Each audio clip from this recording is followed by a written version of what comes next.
দর্শক আমাদের সঙ্গে রয়েছেন বিসিবি পরিচালক নাজমুল আবেদিন ফাহিম। তার সঙ্গে আমরা বাংলাদেশ এবং ভারতের টেস্টের দ্বিতীয় দিন সব বিভিন্ন বিষয় নিয়ে কথা বলবো। ফাহিম ভাই, শুরুতে জানতে চাও বাংলাদেশের ব্যাটিংটা আজকের দিনে কেমন দেখলেন?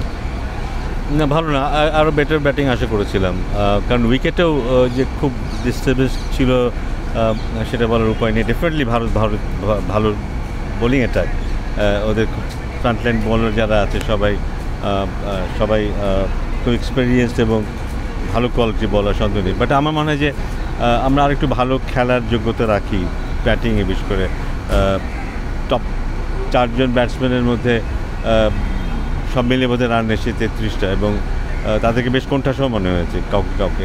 সো আমার মনে হয় না যে আমরা পাকিস্তানে যেভাবে খেলে এসেছি সেটার ধারাবাহিকতা ব্যাটসম্যানের ধরে রাখতে পেরেছে।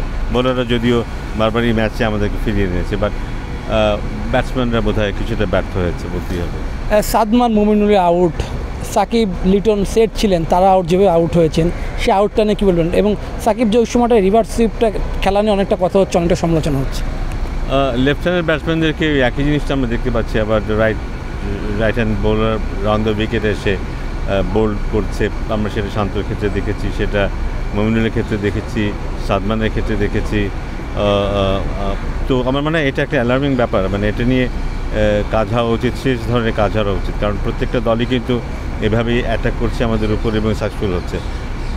আমার মানে তারপরেও একটা সুযোগ ছিল আমাদের, লিটন এবং সৈকত ওদেরকে বেশ স্বাচ্ছন্দ্যে খেলছিল বলা যায়, এবং সেইটা যদি একটু ধরে রাখতো তারা, তাহলে বোধহয় এখনও আমরা আজকে দিন শেষে হয়তো আমাদের ব্যাটিং থাকতো, এবং সেক্ষেত্রে হয়তো দুই দলের মধ্যে রানের যে পার্থক্যটা সেটা আরও কম হতে পারতো।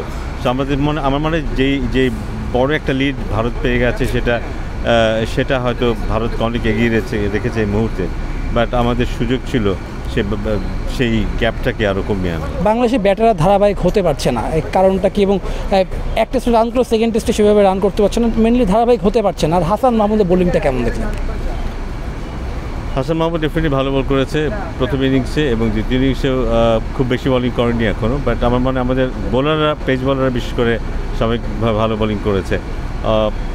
মূল উইকেট নেওয়ার দায়িত্ব তারাই পালন করেছে, এবং এই ইনিংসেও 3টা উইকেট পড়েছে, তার মধ্যে 2টো পেস বোলারই নিয়েছে। আর ব্যাটসম্যানদের ধারাবাহিকতার ব্যাপারটা কনসার্নের ব্যাপার ছিল।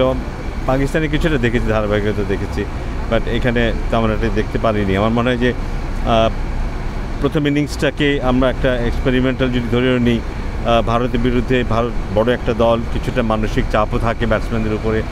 আমার মনে হয় যে প্রথম ইনিংস খেলার পরে আমার ড্রেসিং রুমে আউট হয়ে যাবার পরে আমার মনে হয় যে ব্যাটসম্যানরা নিশ্চয়ই এটা উপলব্ধি করেছে যে এখানে আরও ভালো ব্যাটিং তাদের করার ক্ষমতা আছে।